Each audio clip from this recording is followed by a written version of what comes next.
دو تن سارقین نمبر پلت وسایط روز گذشته از سوی منصوبین ریاست انتک وزارت امور داخله از مربوطات حوزه سوم امنیتی شهر کابل بازداشت گردیدند. افراد بازداشت شده 3 عدد پلت وسایط را از یک پارکینگ در مربوطات حوزه سوم به سرقت بردند و در بدل هر پلت نمبر مبلغ $300 آمریکایی تقاضا نموده بودند که از سوی منصوبین ریاست انتک وزارت امور داخله در یک پلان اپراتیفی بازداشت گردیدند. با تعداد 3 عدد پلیت که از پارکینگ امیدی تاور با همکاری سلیمان دوستم از اونجا گرفتیم و شماره را گذاشتیم اونجا.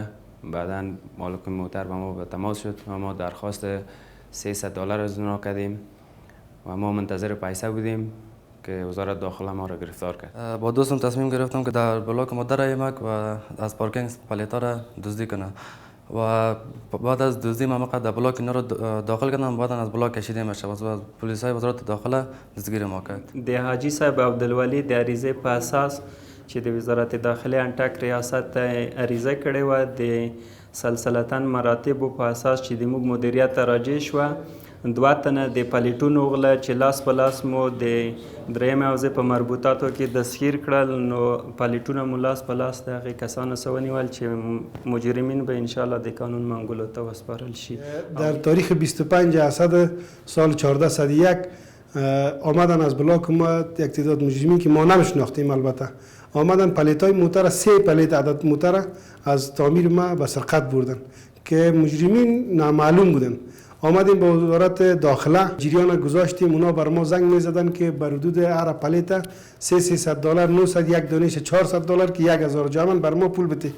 ما آمدیم در اینجا راجع کردیم، در ظرف 24 ساعت کارمندای ریاست انتک تشکری میکنیم از پیششان، پلیتای ما را از پیششان اخذ کردیم، تسلیم شدیم و مجرمین به پنجه قانون سپردن. 15 ورځې وړاندې زموږ د بلاک څخه زما د موټر پلیټ غلو تښتولی و او بیا موږ عریضه وکړله وزارت داخلې ته او دلته رالو. البته غله $300 فی پلیټ غوښتله، وایي دغه پلیټ موږ ته راکړئ. نو بیا موږ دغه وکړله، د وزارت داخلې نه ډېره مننه کوو د ریاست انتک څخه چې د دوی موږ سره همکاره وشول او په 4 ساعته دننه کې مجرمین پیدا کړله او موږ ته خپل پلیټونه را تسلیم کړله.